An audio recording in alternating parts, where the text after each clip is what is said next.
நேயர்கள் அனைவருக்கும் எனது இனிய வணக்கம். நான் உங்கள் வாழ்க நலமுடன் ஜோதிடர் டிஜே சுந்தரபாண்டி. தற்போது நம்ம என்ன விஷயம் பார்க்க போகிறோம் அப்படின்னா, இந்த 2026ஆம் ஆண்டு ஜூன் மாதத்தில் 6ஆம் தேதியில் மிதுன ராசியில் இருக்கிற குரு பகவான் கடக ராசிக்குள்ளே நுழைந்து என்னென்ன மாற்றங்களை உங்களுக்கு தரப்போகிறார். குரு பகவான் உச்ச குருவாக வந்து உங்களுடைய வாழ்க்கையில் என்னென்ன ப்ளஸ் ஏற்பட போகுது, என்னென்னலாம் நீங்கள் நடக்கலைன்னு நினைக்கிங்களோ அதெல்லாம் நடத்துவதற்கான வாய்ப்பை குரு பகவான் எப்படி தரப்போகிறார் அப்படிங்கிறத பற்றி இந்த வீடியோவில் நம்ம தெளிவாக பார்க்க போகிறோம். அதாவது இது பார்த்திங்கன்னா பொது பலன், ஓகேவா? கோச்சார கிரகங்களுடைய அடிப்படையில் நம்முடைய குரு பகவானுடைய பெயர்ச்சியை வைத்து நம்ம பேசுகிறோம். குரு பகவான் என்பவர் பார்த்திங்கன்னா கிட்டத்தட்ட ஒரு வருடத்துக்கு ஒருக்க ஒரு ராசியிலேருந்து இன்னொரு ராசி கடந்து போவார். சில நேரங்களில் அதிசாரமாக முன்னாடி போவார், வக்கிரமாக பின்னோக்கி வருவார். ஸோ அதெல்லாம் ஓகே. பட் தன்னுடைய வீடு ஒரு வருஷம் அக்ரிமெண்ட் போட்டாச்சு அப்படிங்கிற மாதிரி அவர் ஒரு வருஷத்துக்கு ஒருக்க ஒரு ராசியை கடப்பார். ஆனால் இந்த ஒவ்வொரு ராசியும் கடக்க ஒவ்வொரு வருஷம் எடுக்கும்பொழுது அவருக்கு மிகவும் பிடித்த வீடான கடகராசிக்குள்ளே இந்த 2026 அவர் உள்ளே நுழையும் இந்த காலம், கண்ணீர், கஷ்டம், போராட்டம், கவலை, வருத்தம், வாழ்க்கையில் வெறுத்து போயிட்டேன் அப்படிங்கிற நினைக்கிற ஒவ்வொருத்தவங்களுடைய வாழ்க்கையிலும் ஒவ்வொரு விதமான நல்ல மாற்றங்களையும் நல்ல முன்னேற்றங்களையும் தர இருக்கிறார். உங்களுடைய ராசிக்கான எதிர்கால குரு பயிற்சி பலனை முழுமையாக பாருங்கள். உங்களுக்காக நான் ரொம்ப ஃபில்ட்ரு பண்ணி செக் பண்ணி கொண்டு வந்திருக்கேன். நீங்கள் வீடியோ பார்த்துட்டு உங்களுடைய மேலான கருத்துக்களை கட்டாயமாக கொடுக்கணும். ஸோ இன்னொரு விஷயம், நம்மளுடைய சேனலில் பார்த்திங்கன்னா மிக பிரபலமான ஜோதிடர்கள் பேசிக்கிட்டே இருக்காங்க, ஓகேவா? நீங்கள் என்ன பண்ணணும்னா, உங்களுக்கு பிடிச்ச வீடியோவை நீங்கள் பார்த்து சந்தோஷம் அடைஞ்ச மாதிரி, நீங்கள் பார்த்து நல்ல விஷயங்களை தெரிஞ்சுக்கிட்ட மாதிரி உங்களுடைய நண்பர்கள், உங்களுடைய உறவினர்கள், சரியா, உங்களுக்கு தெரிஞ்சவங்க அனைவருக்குமே வீடியோ ஃபார்வர்ட் பண்ணி அவங்களும் அதாவது ஜோதிடம் சார்ந்த விஷயங்கள், ஆன்மீகம் சார்ந்த விஷயங்களை தெரிஞ்சுக்கிறதுக்கு நீங்கள் உதவி செய்யணும் என்று அன்புடன் கேட்டுக்கொண்டு வாங்க உங்கள் வீடியோக்குள்ளே போகலாம். கன்னி ராசி அன்பர்களுக்கு ராசிக்கு 10ஆம் இடத்துல இருக்க குரு பகவான் ராசிக்கு 11ஆம் வீடான கடக ராசிக்குள்ளே வர்றார். அப்போ உச்ச வீட்டுக்கு வருகிறார் அப்படிங்கிறது நம்ம காமனாக சொல்லுவோம். ஸோ அப்படி இருக்கும்பொழுது கன்னிராசி அன்பர்களுக்கு குரு பகவான் என்னென்ன விஷயங்களை கொடுக்க போகிறார், என்னென்ன மாற்றங்களை உங்களுக்கு குரு பகவான் கொடுக்க போகிறார்னா, பொதுவாகவே உங்களுடைய முயற்சி ஸ்தானம் என்ற 3ஆம் இடத்தை குரு பகவான் தன்னுடைய 5ஆம் பார்வை மூலமாக பார்க்குறது மிகப்பெரிய வெற்றி. ஏன்னா பல முயற்சிகள் எடுத்த உங்களுடைய வாழ்க்கையில் எவ்வளவோ முயற்சி எடுத்துட்டீங்க, அதை ஃபினிஷிங் கொண்டு போக முடியல. ஒரு நல்ல நிலைமை கொண்டு போயிடுவோம் அப்படின்னு நீங்கள் சிந்தித்து வச்சுருப்பீங்க. அதை என்ன சொல்லுவோன்னா சின்ன பின்னமாக்கியிருப்பாங்க. முயற்சியில் பல தடை, அதாவது என்ன சொல்லுவோன்னா இந்த பேரிக்கேடை போட்டு இது ஒன் வே டேக் டைவர்ஷன் போடுவோம் பார்த்தீங்களா? அது கடந்த ஒரு 3 வருட காலமாக அதிகமாக நடந்தது உங்களுக்கு தான். ஒரு ரோட்டை நோக்கி போய்கிட்டே இருக்கோம், ஹைவேயில் போகிறோம். சரி, ஹைவேங்கிறது நல்ல ஒரு ஸ்பீடான ஒரு பாதை, ரைட், நல்லபடியாக போகும் அப்படின்னு நினச்சி நீங்கள் போய்கிட்டு இருந்த உங்களுடைய வாழ்க்கையில் தடைகள்னு அத்தனை தடைகள் இருந்துச்சு. தடை எவ்வளோ வந்தாலும் அதை உடைங்கிற ஒரு தாரக மந்திரத்தை பயன்படுத்தினாலும் அதுக்குன்னு ஒரு எல்லை இருக்குல்ல, அதுக்குன்னு ஒரு லிமிட் இருக்குல்ல. அடிச்சுக்கிட்டே இருந்தால், தடுத்துக்கிட்டே இருந்தால் அப்படிங்கிற மாதிரி தான் உங்களுடைய ஒவ்வொரு சிந்தனைகளையும் உங்களுடைய ஒவ்வொரு செயல்பாடுகளையும் தடுத்திருப்பாங்க. ஸோ அதிலேருந்து நீங்கள் என்ன பண்ண போகிறீங்க, மீண்டு தடையில்லா வெற்றி காணக்கூடிய ராசியில் நீங்களும் முதன்மையானவர் என்று சொல்லக்கூடிய அளவுக்கு உங்கள் லைஃப் சூப்பராக இருக்கும்.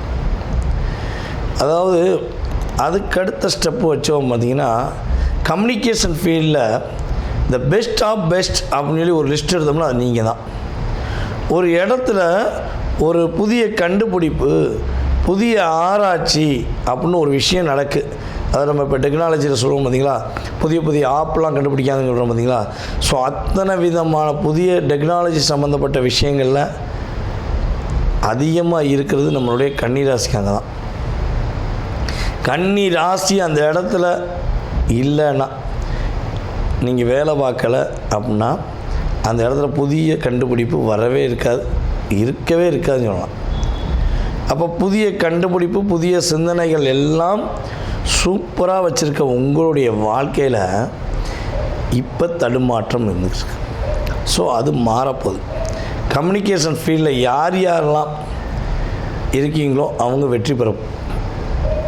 யார் யாரெல்லாம் கலைத்துறை, சின்னத்திரை, பெரிய திரை, யூடியூப், இன்ஸ்டாகிராம், ஃபேஸ்புக் என்று சமூக வலைதளங்கள் மூலமாக தன்னை ஒரு நிலைப்படுத்த வேண்டும், தனக்கான ஒரு அங்கீகாரம் வேண்டும் என்று போராடி கொண்டிருக்கின்ற நம்முடைய கன்னிராசி அன்பர்களுக்கு, உங்களுக்கு உறுதியாக ஒரு அந்தஸ்து, மரியாதை, பொருளாதாரம் என்ற 3 விதமான செயல்பாடுகளும் ஆட்டோமேட்டிக்காக நடக்க போகுதுங்கிறது நிதர்சனமான உண்மை. அதே போல் கன்னிராசிக்காரர்களுடைய உங்களுடைய ராசிக்கு 5ஆம் வீடான மகர ராசியை குருபகவான் தன்னுடைய 7ஆம் பார்வையாக பார்க்க. ஸோ இந்த 7ஆம் பார்வைங்கிறது வந்து பார்த்திங்கன்னா பொதுவாகவே மிகப்பெரிய ஒரு அற்புதமான பார்வை. ஓகேவா? அந்த உங்களுடைய ராசிக்கு 5ஆம் வீட்டை குரு பகவான் பார்ப்பதனால ஆட்டோமேட்டிக்காக கன்னிராசி அன்பர்களை யாரெல்லாம் தன்னுடைய சிந்தனைகள் செயல்பட மாட்டேங்க, தன்னுடைய சிந்தனைகளில் பலவிதமான பிரச்சனைகள் இருக்குது, குழப்பம் இருக்குது, நான் யோசிக்கிறத என்னால் நடத்த முடியல அப்படிங்கிற வருத்தத்தில் இருக்கீங்களோ, உங்களுடைய வருத்தங்கள் எல்லாம் அப்படியே என்னென்னா இந்த ஒரு பென்சிலில் எழுதிட்டு ரப்பரை வச்சு அழிப்போம், அதே போல் வந்து பெரிய போர்டில் எழுதிட்டு பலவனையும் எரேசரை வச்சு அழிப்போம் பார்த்தீங்களா, அதே மாதிரி அதெல்லாம் அழிக்கப்பட்டு உங்களுடைய சிந்தனைகள் செயல்படக்கூடிய அற்புதமான தருணம். காதல் சம்பந்தப்பட்ட விஷயங்களில் பல போராட்டங்கள், பல சிக்கல்கள், பல ஏமாற்றங்கள், பல துரோகங்களை சந்தித்து கொண்டிருக்கக்கூடிய கன்னி ராசி என்பவர்களுக்கு காதலில் வெற்றி என்பது இனிமே தான் உண்டு. பொதுவாக இந்த கன்னிராசி பெண்கள்லாம் வந்து பார்த்திங்கன்னா கிடைக்கணும் அப்படின்னா, கன்னிராசி பெண்களை ஒருத்தர் காதலிக்கணும், கன்னிராசி பெண்ணை ஒருத்தர் திருமணம் முடிக்கணும்னா 7 ஜென்மத்தில் உண்மையிலேயே அவங்க நல்லது செஞ்சால் மட்டும்தான் கன்னிராசி பெண்கள் கிடைப்பாங்க. எதுக்குங்க 7 ஜென்மம்? அதற்கான விளக்கம் சொல்லுங்க பார்ப்போம். அப்படின்னா நம்ம ராசியின் அடிப்படையில் மட்டும் தான் பேசுகிறோம், லக்னத்துக்கும் போது கொஞ்சம் சில மாறுபடும்.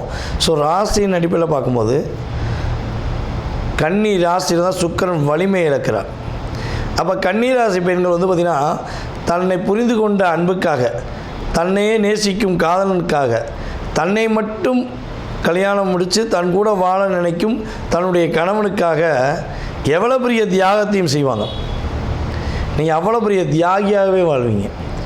உங்களுடைய அறிவு, உங்களுடைய சிந்தனை கரெக்டாக பயன்படுத்தினீங்கன்னா வாழ்க்கையில் நீங்கள் வேறு லெவல் போயிருப்பீங்க. நீங்கள் இந்த அன்பு, இந்த காதல் என்ற சிறு வட்டாரத்துக்குள்ளே போய் மாட்டிட்டு ஒரு புழு எப்படி துடிக்குமோ அப்படியே துடிப்பீங்க. உங்களை வந்து வலை விரிக்காங்க, அதாவது என்னென்னா ஒரு தூண்டிலில் போட்டு ஒரு மீனை பிடிக்கிறாங்க அப்படின்னா ஆட்டோமேட்டிக்காக நீங்கள் சிக்க போகிறீங்கன்னு அர்த்தம். உங்களை யாராச்சும் நீங்கள் நல்லவங்க, நீங்கள் எனக்கு ரொம்ப பிடிச்சவங்க, நீங்கள் தான் என் உலகம் அப்படிலாம் சொல்கிறாங்கன்னா கொஞ்சம் நல்லா யோசித்து நிதானமாக முடிவெடுங்க. உங்களுடைய சொல்லணுன்னா 7ஆம் அறிவை உபயோகப்படுத்துங்கன்னு சொல்லுவேன். நான் அவசரப்படக்கூடாது, உண்மைன்னு நம்பிடக்கூடாது. ஏன்னா உங்களை இத்தனை நாட்களாக பல கன்னிராசி என்பவர்களுக்கு, பெண்களுக்கு ஏமாற்றம் காதல் மூலமாகவும் கல்யாணத்து மூலமாக தான் நிறையா நடந்திருக்கு. ஸோ அதனால் கொஞ்சம் நிதானமாக கவனமாக யோசித்து முடிவெடுக்கணும். ஓகேவா? இப்போ இந்த கிரகமைப்பு ரீதியாக காதலில் நிறைய பிரச்சனை வந்துருச்சு சார், நாங்கள் 2 பேரும் உண்மையிலே ஒற்றுமையாக அன்பாக பாசமாக இருக்கோம் சார், எங்கள் 2 அன்பு பக்கத்தில் இருக்கவங்களுடைய சூழ்ச்சினால் கொஞ்சம் டிஸ்டர்பன்ஸ் ஆகுது, எங்கள் 2 பேருக்குடைய காதல் நிலையாக வந்துடுமா அப்படின்னு எதிர்பார்க்குற கன்னிராசி அன்பர்களுக்கு காதலில் வெற்றி உண்டு. அதே போல் திருமணத்துக்காக காத்திருக்கிற கன்னிராசி என்பவர்களுக்கு பொதுவாகவே வந்து பார்த்திங்கன்னா திருமணம் அப்படின்னு சொல்லி பார்க்கும்போது நம்ம வந்து 7ஆம் இடத்தை தான் குறிப்பிடுவோம். ஸோ 7ஆம் இடத்துல சனி பகவான் இருக்கார். அந்த சனி பகவானை குரு பகவான் தன்னுடைய 9ஆம் பார்வை மூலமாக பார்க்கார். ஆட்டோமேட்டிக்காக என்ன ஆகுது, இங்கே திருமணம் நடக்கப்படுது, திருமண தடை விலகுது. எப்பொழுதுமே ஒரு சுய ஜாதகத்தில் குரு பகவானும் சனி பகவானும் பார்வையாலேயோ செயற்கையாலேயோ இணைந்தால் மட்டும்தான் அந்த இடத்துல திருமணம் நிச்சயிக்கப்படும். ஸோ அப்படிப்பட்ட சூழ்நிலையில் இந்த வட்டம் கன்னிராசி பெண்களுக்கும் சரி, கன்னிராசி ஆண்களுக்கும் சரி, காதல் திருமணம், நிச்சயிக்கப்பட்ட திருமணம் நடப்பதற்கான வாய்ப்புகள் அதிகமாக இருக்குது. திருமணம் முடிச்சிட்டோங்க, நிறைய போராட்டம். நீங்கள் சொன்ன மாதிரி நாங்கள் கல்யாணம் முடிச்சு எதுக்கு வாழ்கிறோம், எது ஏன் வாழ்கிறோன்னே தெரியாமல் ஒரே வீட்டுக்குள்ளே வாழ்ந்துருக்கோம். அவ்வளோதான், பேருக்குன்னு இன்ஷில், பேருக்குன்னு வாழ்க்கை. என் கணவர் எங்கே இருக்கார், அங்கே இருக்கார். என் வீட்டுக்காரங்க எங்கே இருக்காங்க, அங்கே இருக்காங்க அப்படின்னு கன்னிராசி அன்பர்கள் சொல்லக்கூடிய அளவுக்கு ஓடி இருக்குங்க. எப்போங்க நாங்கள் உண்மையிலேயே அன்பாக பாசமாக ஒரு அந்யுன்யமாக 2 பேரும் வாழ்வோம்? எப்போ என் கணவர் என்னை புரிந்து கொண்டு என்னை மட்டும் அன்பு செலுத்துவார், எப்போ என் மனைவி என்னை புரிந்து கொண்டு என் மேலே அன்பு செலுத்துவாங்கன்னு எதிர்பார்க்குற கன்னிராசி அன்பர்களுக்கு கோச்சார கிரகமான குரு பகவானுடைய பார்வை மூலமாக இன்னல்கள், பிரச்சனைகள், துன்பங்கள், துயரங்கள் நீங்கி கணவன் மனைவியாக சந்தோஷமாக வாழக்கூடிய வாழ்க்கை கிரக ரீதியாக ஏற்பட போகுது என்பது நிதர்சனமான உண்மை. இந்த காலகட்டம் நீங்கள் நிம்மதியாக பெருமூச்சு விட்டு சந்தோஷம் வாழக்கூடிய ஒரு அற்புதமான காலகட்டம். எண்ணம் போல் வாழ்க்கைன்னு சொல்லுவோம்.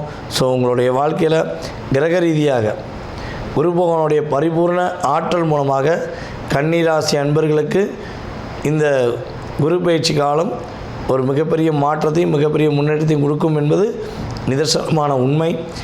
நீங்கள் என்ன வழிபாடு செய்யலாம்னா, பொதுவாகவே கன்னிராசி அன்பர்கள் பெருமாள் வழிபாடு செய்வது பெருமூச்சு விடக்கூடிய அளவுக்கு நிம்மதியான வாழ்க்கையும் பெருமாளுடைய உறுதுணையும் உங்களுக்கு உறுதியாக கிடைக்கப்பட்டு குருவுடைய அருளாலும் சிறப்பாக இருப்பீங்க என்பது நிதர்சனமான உண்மை. நேயர்களே, தற்போது வரை நீங்கள் பார்த்தது உங்களுடைய ராசிக்கான குரு பெயர்ச்சிக்கான பொது பலனே, உங்கள் சுய ஜாதகம் கிடையாது.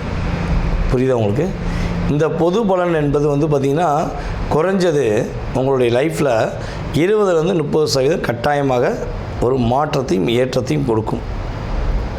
இதை தாண்டி உங்களுடைய எதிர்காலம் சம்பந்தப்பட்ட அத்தனை விதமான கேள்விகளுக்கு உங்களுக்கு விடை தெரியணும் அப்படின்னு நீங்கள் நினச்சிங்கன்னா கீழே உள்ள வாட்ஸ்அப் நம்பருக்கு உங்களுடைய டீட்டெயில் அனுப்பிடுங்க. புரியுதா? கீழே உள்ள வாட்ஸ்அப் நம்பருக்கு உங்கள் டீட்டெயில் அனுப்புங்க. உங்கள் பேர், பிறந்த தேதி, மாதம், வருடம், நேரம், பிறந்த ஊர், எந்த ஊரில் பிறந்தீங்க, தற்போது எந்த நாட்டிலேருந்து பேசுகிறீங்க. ஏன்னா அதான் முக்கியம். ஏன்னா நம்மளுடைய யூடியூப் சேனல் மூலமாக எல்லா விதமான நாடுகள்லேருந்து ஃபோன் வருது. அமெரிக்காவிலேருந்து, ஜப்பான்லேருந்து, அதே போல் பார்த்திங்கன்னா கனடா, மலேசியாலாம் நிறைய சகோதரிகள் கூப்பிட்றாங்க. அதே போல் சிங்கப்பூர், ரஷ்யா, இப்படி நாடு சொல்லிகிட்டே போகலாம். ஓகேவா? நம்மளுடைய இலங்கை தமிழர்கள் போன்ற அத்தனை விதமான நாடுகள்லேருந்து கால்ஸ் வருது. நம்ம எந்த நேரத்தை கொடுக்கலாம் அப்படிங்கிறதுக்கு எனக்கு நாடு ரொம்ப முக்கியம். அப்பாயின்மெண்ட் கொடுக்குறதுக்கு எந்த நாட்டிலேருந்து பேசுகிறீங்கிறத நீங்கள் வாட்ஸ்அப்பில் கட்டாயமாக இன்ஃபார்ம் பண்ணணும். ஓகேவா? உங்களுக்கான அப்பாயின்மெண்ட் டைம் கொடுப்பேன். உங்களுடைய சுய ஜாதகம் சம்மந்தப்பட்ட அத்தனை விதமான கேள்விகளையும் நீங்கள் துல்லியமாக தெரிஞ்சுக்கலாம். ஜாதகமே இல்லை, ஜாதகம் இல்லாமல் எனக்கு என்னுடைய எதிர்காலத்தை தெரிஞ்சுக்கலாமா அப்படின்னு நினைக்கிற நம்மளுடைய நேயர்களுக்கு உறுதியாக நீங்கள் கால் பண்ணுறீங்க பார்த்திங்கன்னா அந்த நேரம், அதே போல் பார்த்திங்கன்னா ஒவ்வொரு நேரம், அதாவது வாட்ஸ்அப்பில் அனுப்புகிற எஸ்எம்எஸ்ஸு, ஸோ இதெல்லாம் வச்சு பார்த்திங்கன்னா பிரசனம் என்ற மிகப்பெரிய கருவி மூலமாக எடுத்து உங்களுடைய வாழ்க்கையுடைய அத்தனை விதமான நுணுக்கங்கள், செயல்பாடுகளை துல்லியமாக உங்களுக்கு கணித்து கூற முடியும் என்பது நிதர்சனமான உண்மை. மறக்காமல் உங்களுக்கு ஜாதகம் பார்க்க நினச்சா கட்டாயமாக அலையுங்கள் என்று கூறிக்கொண்டு, வாய்ப்பளித்த நல்ல உள்ளங்கள் அனைவருக்கும் வாழ்க்கையில் எல்லா வளமும் பெற்று எல்லா நலமும் பெற்று நீங்கள் மகிழ்ச்சியாக வாழ உங்களை அன்புடன் வாழ்த்துக்கள் கூறி தற்போது விடைபெறுவது நான் உங்கள் வாழ்க நலமுடன் ஜோதிடர் டிஜே சுந்தரபாண்டி. நன்றி, வணக்கம்.